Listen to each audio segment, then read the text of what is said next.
बिस्मिल्लाहिर्रहमानिर्रहीम अस्सलाम वालेकुम। अल्लाह पाक की रहमत करम शुक्र और उसकी अता के साथ जी आज का व्लॉग स्टार्ट करते हैं जी। आज संडे है जी, सुबह के 6 बज रहे हैं, नमाज़ पढ़ ली है मैंने। आज हम कहीं बाहर घूमने जा रहे हैं, सुबह का टाइम है। सुबह सुबह मुझे सैर करने का बहुत मज़ा आता है जी। शायद हम लारस गार्डन जाएं या रेस कोर्स पार्क, तो उधर ही जा रहे हैं। हम देखते हैं अब क्या बनता है, फैसला करेंगे रास्ते में कि क्या करना है। चाय बन रही है, चाय भी बन रही है। मुझे बड़ा अच्छा लगता है जी कि मैं सुबह सुबह उठ के चाय बनाता हूँ। सॉरी, चाय बनाते हैं हम, चाय गार्डन में जाकर या किसी पिकनिक स्पॉट पे जाकर चाय पीते हैं। तो चाय के मनाजर आपको दिखाते हैं। शायद मुझे लगता है चाय बन गई है। ये देखिए जी, चाय तैयार है। ये थर्मोस पे चाय तैयार हो गई है। अब हम एक दो तीन कप लेंगे और किसी जगह में जाकर चाय पियेंगे। मौसम मैं आपको दिखा दूं, ये देखें, हल्की हल्की सुबह हो रही है जी। मैं अभी घर में ही मौजूद हूँ। सुबह सुबह का टाइम है। इस वक्त मैं ये रेस कोर्स आ गया हूँ। इसको जिलानी पार्क भी कहते हैं। सुबह सुबह का मंजर बड़ा ही खूबसूरत है। ये अभी मैं बाहर हूँ रोड पर, सामने मेरे ये सर्विसेज हॉस्पिटल है। और अब मैं आपको यहाँ से दिखाता हूँ जी, ये बाहर का मंजर है जी। अभी मैं गार्डन में अंदर जाऊँगा जी। आज मैं वॉक करनी है, मेरा दिल कर रहा है। तो सर्दी बहुत ज़्यादा है जी, फॉग और स्मोक मिक्स है। और एहतियात करें, सर्दी काफ़ी है, खुश्क सर्दी है जी। ये पार्क के मैं अंदर जा रहा हूँ। जिलानी पार्क में है जी ये सुबह सुबह का मंजर, दिलकश और दिल फरेब। आज हम मूड था लारस जाने का, लेकिन माइंड चेंज हो गया जिलानी पार्क रेस कोर्स में आने का। तो ये देखें, धुंध जो है, फॉग बहुत ख़तरनाक है, इससे बचें। और आगे फ्लावर्स आ रहे हैं, हम आपको मज़ीद दिखाते हैं।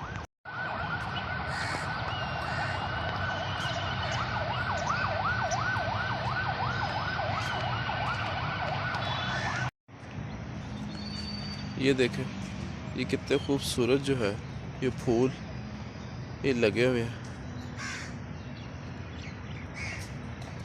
सुबह का टाइम और बड़े प्यारे लग रहे हैं ये फूल इधर लगे हुए। ये देखिए, ये फूल गमले इधर भी पड़े हुए हैं। और ये दरख्त भी साथ लगे हुए हैं। ये देखिए, ये फूल दोबारा आ गए। ये थोड़ा सा कलर चेंज है। अच्छी जगह ये जिलानी पार्क, इसको रेस कोर्स भी कहते हैं। सुबह की सैर का, वैसे मॉर्निंग वॉक का काफ़ी मज़ा आ रहा है। वो देखिए लिखा हुआ है I love Lahore. Me too जी, आई लव लाहौर। लाहौर लाहौर है जी। और ये लाहौर का जिलानी पार्क है जी। अब आगे ये देखिए, इतने ज़्यादा ये फूल लगे हुए हैं जिलानी पार्क। ये देखिए, जिलानी पार्क को फूलों का पार्क भी कहते हैं जी। फूल ही फूल है जी यहाँ पे, और काफ़ी प्यारे फूल है जी।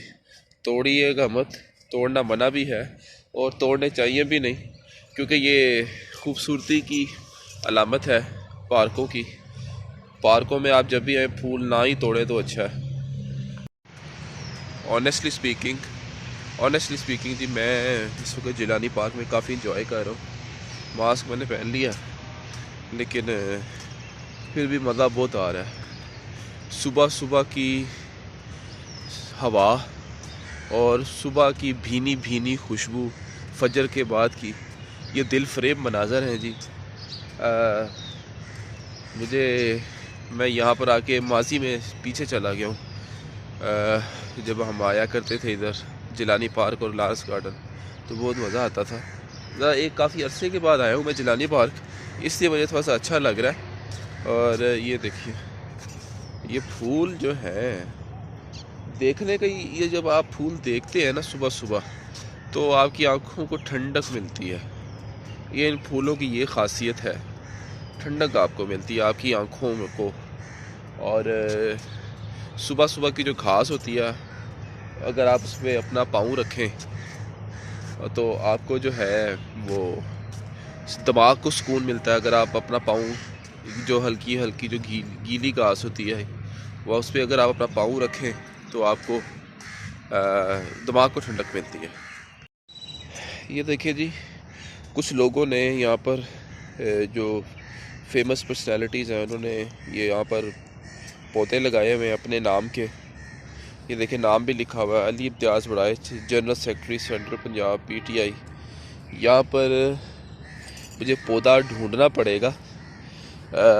याद है मुझे, मेरे बड़े प्यारे दोस्त, मेरे अब्बू के दोस्त हैं बिशन सिंह बेदी साहब, जो कि सिंह फैमिली से उनका तल्लक है। उनको जब फूल लगाने के लिए बुलाया गया था इधर, पौधा लगाने के लिए, तो मैं भी आया था उस तकरीब में। गवर्नमेंट की तरफ से वो तकरीब थी। बिशन सिंह बेदी साहब के साथ मैं भी मौजूद था, मैंने भी उनके साथ खड़ा था, तो मतलब मौजूद था मैं। तो उन्होंने पौधा लगाया था इधर जिलानी पार्क में ही।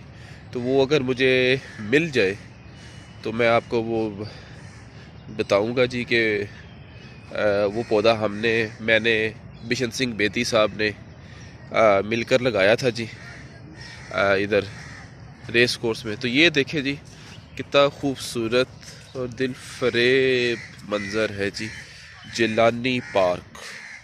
कितने प्यारे पौधे लगे हुए हैं जी। ये हम आपको दिखाते हैं जी। ये मैं वॉक कर रहा हूँ साथ में आपको ये जो है सारे ये जो एरिया जो है फूलों के लिए मखसूस किया गया है, वो मैं आपको दिखा रहा हूँ जी। बहुत ही खूबसूरत है जी। ये जिलानी पार्क की खूबसूरती है जी। ये देखें, ये घास भी लगी हुई है, और ये देखें जी कितना जी वो खूबसूरत। ये आगे तक चल रहा है। ये अब आगे क्रिकेट ग्राउंड आ रही है। क्रिकेट ग्राउंड से आगे झील है, वो हमने देखनी है। फिर उसके बाद घर।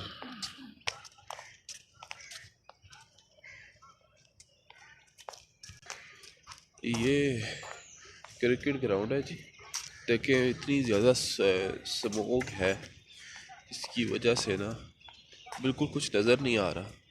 यहाँ पर क्रिकेट के मैच होते हैं।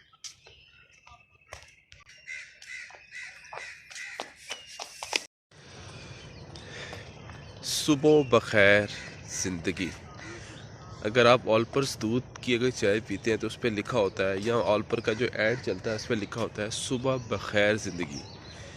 तो सुबह बखैर ज़िंदगी ये है जिलानी पार्क में। मैं तो आज संडे है आ गया हूँ, लेकिन मैं ये पर्सनली समझता हूँ कि हमें अपने दिन का आगाज़ मुझ समेत ये गार्डन में आकर करना चाहिए। इससे होता ये है कि आपकी सेहत ठीक रहती है, आप तंदुरुस्त रहते हैं। अगर आप हल्की फुल्की सुबह रोज़ाना फजर की नमाज़ पढ़कर गार्डन में आएँ, नमाज़ पढ़ें और ये मॉर्निंग वॉक करें। Early to bed early to rise makes a man healthy wealthy and wise. तो किताबों में तो पढ़ा ही है, लेकिन हमें प्रैक्टिकल भी करना चाहिए। असल चीज़ प्रैक्टिकल होती है, चाहे कुछ भी हो। तो मॉर्निंग वॉक के लिए आया करें। और ये जिलानी पार्क मैं आपको हाईली रिकमेंड करूँगा कि जिलानी पार्क जो है, ये फूलों का जो बाग है जी, ये देखें फूल ही फूल है। इनको देख कर ही आपकी 50% टेंशन जो है रिलीज़ हो जाती है। आप फूल देखें और यहाँ का माहौल देखें। सुबह का मंज़र जिलानी पार्क, और मेरे हाथ में क्या है मैं आपको ये दिखा देता हूँ। चाय। अगरचे चाय नुकसानदेह होती है ख़ासतौर पे सुबह के टाइम, लेकिन मैंने घर से थोड़ा सा एक बिस्किट खा लिया था, तो अब उस बिस्किट खाने के बाद मैं चाय पी रहा हूँ, क्योंकि खाली पेट चाय वाकई नहीं पीनी चाहिए, वो बहुत नुकसानदेह है। अब मैं थोड़ी सी वॉक करूँगा।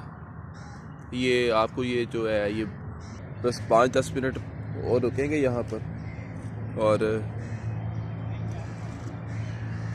फिर हम यहाँ से चले जाएंगे। अब मंज़र देखिए बस, आप सारी चीज़ें छोड़े मंज़र देखें। ये देखें, ये आई लव लाहौर लिखा आ रहा है, मैं उसके पास जा रहा हूँ।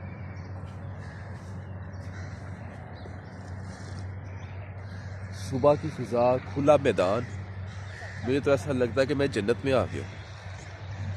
तो ये सारे नज़ारे देखने के लिए, ये सारी इंजॉयमेंट करने के लिए सुबह जल्दी उठना पड़ता है। ये एक वजह है, कुछ लोग नहीं उठ पाते मेरे जैसे। मैं तो अपने आप को भी कहता हूँ कि मैं 7 बजे रोज़ सुबह उठता हूँ, लेकिन मैं अभी भी समझता हूँ कि मैं लेट उठता हूँ और हमें सुबह जल्दी उठना चाहिए। हाँ, जो लोग बूढ़े हैं बेचारे, जिनको कोई काम नहीं करना, वो लेट उठा करें, उनकी मजबूरी है। लेकिन मुझ जैसे जो यंग लोग हैं, नौजवान लड़के या लड़कियां, उनको जल्दी उठना चाहिए। देखिए, सुबह सुबह अल्लाह रिज़्क बांट रहा होता है। और ये जो नज़ारे आप देख रहे हैं बाग के, गार्डन के, ये सुबह के वक्त ही मिल सकते हैं आपको, इसके अलावा और नहीं मिल सकते। अभी आपका जो प्रोग्राम है, अब ये चाय ख़त्म करनी है और अगर मूड हुआ तो कोई नाश्ता हल्का फुल्का कर लेंगे जी, हलवा पूड़ी का या कोई भी चीज़। नहीं तो फिर घर जाके ही नाश्ता करेंगे। अभी मूड कुछ बना नहीं है, लेकिन यकीन करें बहुत मज़ा आ रहा है, कसम से बहुत मज़ा आ रहा है। ये सुबह का माहौल देखकर, हाथ में चाय का कप है जी, ये सब्ज़ा देखकर, चारों तरफ मेरे सब्ज़ा ही सब्ज़ा है। और ये चीज़ें इंजॉय करने वाली होती हैं। और ये चीज़ों इंजॉय करने के लिए कोई किसी पैसे की ज़रूरत नहीं है। आप फ्री ऑफ कॉस्ट ये कुदरत की ये जो चीज़ें हैं, हवा, फ़िज़ा, ये सब्ज़ा, ये परिंदे, ये आप देख सकते हैं। बाज़ औक़ात करोड़ों रुपए की दी हुई चीज़ हमें खुशी नहीं दे पाती। बाज़ औक़ात एक 10 रुपए की चीज़ भी हमें खुशी दे देती है। तो असल खुशी वही होती है जो आपको खुशी दे। हर चीज़ पैसे से, गाड़ी से, जहाज़ ख़रीदने से, दौलत हासिल करने से नहीं हासिल होती। खुशी जो है वो अंदर की खुशी है। लेकिन आई एम सॉरी, मैं लेक्चर नहीं देना चाह रहा। कुछ चीज़ें तो ऐसी भी होती हैं जिस पर मैं भी कुछ अमल नहीं कर पाता, लेकिन कहने में कोई हर्ज नहीं होता। इंसान अच्छी बात कहता रहे, उसका भी फ़ायदा होता है और दूसरों का भी फ़ायदा अगर हो जाए आपकी वजह से, तो मैं ये समझता हूँ कि ये आपकी बहुत बड़ी खुशकिस्मती है कि अगर आपकी वजह से किसी दूसरे का फ़ायदा हो जाए। तो आसानियाँ पैदा करें लोगों के लिए और अपने लिए। किसी का हक मार कर अगर आप ये समझते हैं जी कि आप अपने आप को खुशी दे देंगे या अपनी फैमिली को तहफ़्फ़ुज़ दे देंगे किसी दूसरे का हक मार कर, तो वो आपका जो छीना हुआ जो हक है, जो आपने किसी और से जो छीना है, वो आपका जो है ना, वक्ती तौर पर आपको खुशी ज़रूर देगा और बहुत ज़्यादा देगा, लेकिन उसका अंजाम बुरा है। तो किसी का हक ना मारें, मत छीने किसी से किसी का हक। अपने अपने लिए और अपने बीवी बच्चों के सुकून के लिए किसी दूसरों के बीवी और बच्चों का हक मत छीने। और अगर आपने, ये तो मैं एक मिसाल दे रहा हूँ, बीवी बच्चों का मैंने जिक्र कर दिया, ये हर जगह पर अप्लाई होता है। लाइक अगर आप दोस्तों के दरमियान कोई बात हो रही है, अगर आपके दोस्त का हक जो है आपको नहीं छीनना चाहिए। अगर आप उसका ये समझते हैं कि आप उसका हक छीन कर अपना हक, उसका हक अपने हक में ले लेंगे, तो वो वक्ती तौर पर ही होगा। वक्ती तौर पर आपको ज़रूर खुशी होगी, लेकिन अंजाम आपका बहुत बुरा होगा अगर आप ऐसा करेंगे। इसी तरह भाई बहनों का भी होता है, दूसरे रिश्तेदारों के साथ भी होता है हक। अगर आप किसी का समझते हैं जी कि मैं उसका हक मारकर अपना हक हासिल कर लूँ, तो ये आपका लिए जो है ना, इन द लॉन्ग रन वो नुकसानदेह है। तो ये तो खैर एक बात से बात चल गई। और इस तरह ये सिलसिला चलता रहता है। तो कोशिश ये किया करें कि आप किसी की हक तलफी ना करें जो उसका हक है। देखिए, कन्विंसिंग स्किल्स जो होते हैं ना, अगर आप किसी को कायल कर लेते हैं, अगर आपको अल्लाह ने खुदादाद सलाहियत दी हुई है कुदरती तौर पर कि जी कि आप बातों के जादूगर हैं, आप बातों के अगर जादूगर हैं तो आपको जो है अ, आप बातों से, जैसा सेल्समैन होते हैं ना, तो चीज़ें सेल करते हैं, उनके पास जादूगरी होती है, बातों के लफ्ज़ों का जादू होता है कि जो लफ्ज़ को घुमा फिरा कर हेर फेर कर कर पेश करते हैं। तो अगर आपके पास कन्विंसिंग स्किल्स हैं तो आप अपने कन्विंसिंग स्किल्स नेगेटिव वे में इस्तेमाल करके किसी दूसरे की हक तलफी करते हैं और अपना, दूसरों के हक को अपने बीवी बच्चों का या अपना हक समझते हैं। तो मैं ये समझता हूँ कि आप मिस्टेक कर रहे हैं।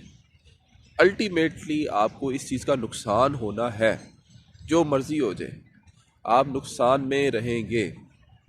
हर वो शख्स जो ऐसे करता है, और ये बातें मेरी थोड़ी सी तलख ज़रूर होंगी, मेरा मकसद किसी की दिल आज़ारी करना नहीं है। मैं तो अपने आप को पहले कहता हूँ कि इंसान को अपनी बातें भी नज़र नहीं आती।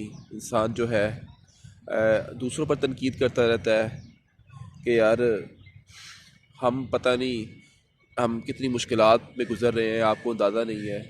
तो दूसरे भी मुश्किलात से गुज़र रहे होते हैं, आपको भी अंदाज़ा नहीं है। कि अगर आपको ये लगता है, अगर मुझे ये लगता है कि मेरी वजह से मैं दूसरों की वजह से परेशान हूँ, तंग हूँ, तो ज़रूरी नहीं है कि दूसरे खुश हों। हो सकता है दूसरों को ज़्यादा प्रॉब्लम हो। फ़र्क सिर्फ ये होता है कि कुछ लोग इजहार कर देते हैं कि जी हम बड़े मुश्किल दौर से गुजर रहे हैं। कुछ लोग इजहार नहीं करते। कुछ लोगों को आदत नहीं होती, जिसको कहते हैं ना कि पीठ के पीछे से वार करने की। ये किसी कुछ लोगों की आदत होती है, कुछ लोगों की नहीं होती। तो ये सूरत हाल है। तो खुश रहें, दूसरों की हक तलफी ना करें, और हो सके तो दूसरों को दें। अच्छा जी, जिलानी पार्क से तो हम एग्ज़िट कर रहे हैं और अब फरमाइश आ गई है कि जी हमने पूड़ी खानी है, तो अब पूड़ी खिलानी पड़ेगी जी। खिलानी पड़ेगी नहीं तो मतलब खिलानी पड़ने से मुराद है कि खिलानी है। तो अब हम पूड़ी वही जलंधर की देखते हैं, वही अच्छी है क्योंकि उनकी प्रेजेंटेशन मुझे बड़ी पसंद है। तो देखते हैं, अगर कोई माइंड रास्ते में चेंज हो गया तो हो गया। देखिए जी, मेरा मकसद, जो भी मैंने बातें की हैं अभी, मेरा मकसद किसी की दिल आज़ारी करना नहीं है। मैं सबसे पहले ऐसी अगर बातें करता हूँ तो मैं इस चीज़ का आगाज़ अपने आप से करता हूँ, और इसका एक बड़ा ही आसान नुस्खा है, एक हल है कि आप, कोई भी इंसान अगर ये जानना चाहे कि उसने जो भी कोई काम किया है वो सही किया है कि गलत किया है, उसको किसी के पास जाने की ज़रूरत नहीं है। इसका बड़ा ही आसान नुस्खा आज मैं आपको बताने जा रहा हूँ। वो ये है कि आप ये जानना चाहते हैं कि आपने कोई काम सही किया है या गलत, या ज़िंदगी के बारे में ही आप पूछ रहे हैं कि ज़िंदगी आपने कैसी गुजारी है, सही गुजारी है या गलत। उसका सबसे आसान इस सवाल का जवाब ये है कि आप रात के टाइम ईशा की नमाज़ पढ़कर कमरे में अकेले हों। अगर अकेले ना भी हों तो कमरे में कम से कम खामोशी हो। आप खामोशी से लाइटें बंद कर कर, या लाइट का कोई इशू नहीं है, मैं बस मकसद ये कि खामोशी हो। आप खामोशी से लेटें अपने कमरे में और अपने आप से ज़मीर से पूछें कि मैंने ये जो काम किया है या जो मैं करने जा रहा हूँ वो सही है या गलत। उसी वक्त आपके ज़मीर के अंदर से आवाज़ आएगी, हाँ ये काम गलत है, हाँ ये काम सही है। वो जो आपके ज़मीर की जो पहली आवाज़ होगी ना, वो उस आपके सवाल का जवाब होगा। अगर आपने किसी काम का इरादा किया है या आपने कोई काम कर लिया है, आप अपने ज़मीर से पूछें क्या ये मैंने काम दुरुस्त किया है, तो उसी वक्त जवाब आ जाएगा, हाँ मैंने दुरुस्त किया है। अगर सवाल का जवाब ना आए या आपका ज़मीर खामोश हो जाए, या आपका ज़मीर कहे कि नहीं आपने ये काम गलत किया है, तो याद रखिएगा वो काम गलत है, वो आपने गलत किया है। आपका ज़मीर आपको मलामत कर रहा है बार बार कि जी, अगर आपका ज़मीर खामोश है ना, किसी बात पर खामोश है कि जवाब नहीं दे रहा, तो ये समझ जाएं कि वो जो आपने काम किया है या जो आप करने जा रहे हैं, वो काम आप गलत किया है आपने, या आप गलत काम करने जा रहे हैं। वो जो ज़मीर की जो पहली आवाज़ होगी ना, या खामोशी, वो सही जवाब होगा। तो अपने ज़मीरों से पूछें कि आपने अपनी ज़िंदगी में कौन कौन से काम सही किए और कौन कौन से गलत किए। किसी के पास आपको जाने की ज़रूरत नहीं है, किसी पीर के पास, किसी फ़कीर के पास इन सवालों का जवाब देने के लिए। आपका ज़मीर ही आपका सबसे बड़ा पीर है, फ़कीर है और मुरीद है। आपका ज़मीर आपको आवाज़ देगा। अगर आप गैरतमंद होंगे तो आपको उसी वक्त पता चल जाएगा कि जी हाँ, मैंने ये काम सही किया या गलत किया। अगर आपके ज़मीर से आवाज़ आती है कि जी आपने कोई काम गलत किया है, तो आप परेशान मत हो, आप अल्लाह से माफ़ी मांगें और अपनी उस गलती को सही करें और कंपनसेट करें। कंपनसेट से मुराद ये है कि अगर आपने कोई काम गलत किया है और आपकी वजह से कुछ लोगों की ज़िंदगियां ख़राब हैं, तो आप उस काम को दुरुस्त करें। अगर आपने किसी की हक तलफी की है तो आप उसका हक उसको वापस करें। इस तरह आप कंपनसेट करने की कोशिश कर सकते हैं और अल्लाह आपको यकीनी तौर पर माफ़ कर देगा। सिर्फ सूखा सूखा अल्लाह से माफ़ी मांगने से बात नहीं बनेगी, आपको प्रैक्टिकल करना पड़ेगा। जो आपने अगर किसी का हक मारा है तो आप उसको जो है फिर अल्लाह से माफ़ी मांगने के बाद वो हक छोड़ें जो आपका नाजायज़, जो आपने हक अपने ऊपर अपना बना लिया, उसको छोड़ें, फिर आपकी माफ़ी होगी।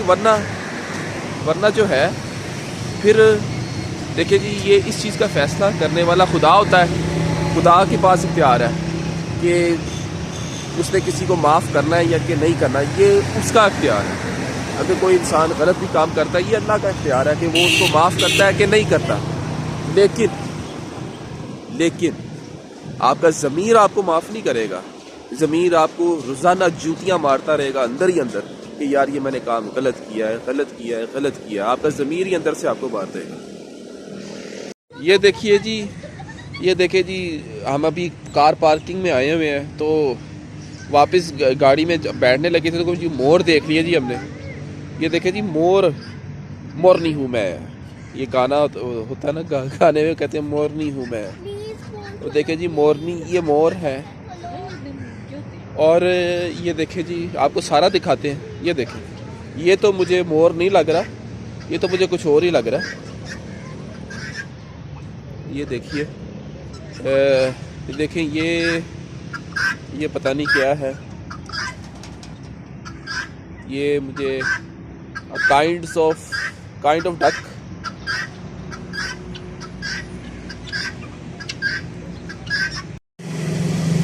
पूरियों वाली दुकान पे आ गए हैं जलंधर।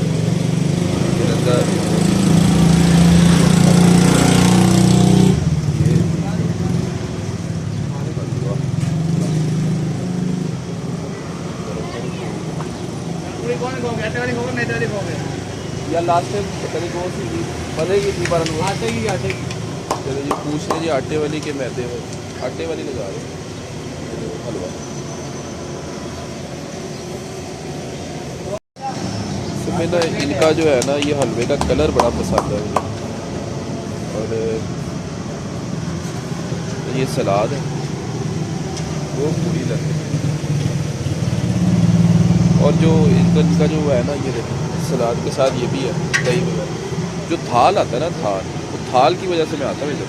टेस्ट तो अच्छा है ही, जो थाल में जो देते हैं ना, वो प्रेजेंटेशन मुझे बड़ी पसंद है। वो थाल जो है ना, पुराने दौर की याद ताज़ा कर देता है। और ये काफ़ी पुरानी दुकान है।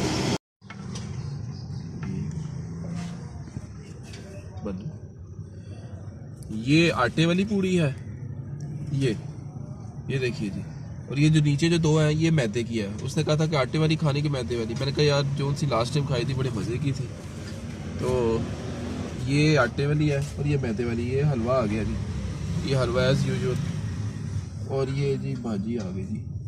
चले जी, ये अब हम खाते हैं जी, फिर आपको बताते हैं। बस ये थे जी, अब हम घर वापस आ चुके हैं। आज संडे का दिन था जी, संडे का दिन है जी। आज हमने जिलानी पार्क के वो हलवा पूड़ियों का नाश्ता किया जी। तो आज के व्लॉग को जी यहाँ पर ही ख़त्म करते हैं जी। तो अपना बहुत सारा ख्याल रखिएगा और अपने इस चैनल का भी। तब तक के लिए जी, अल्लाह हाफिज़।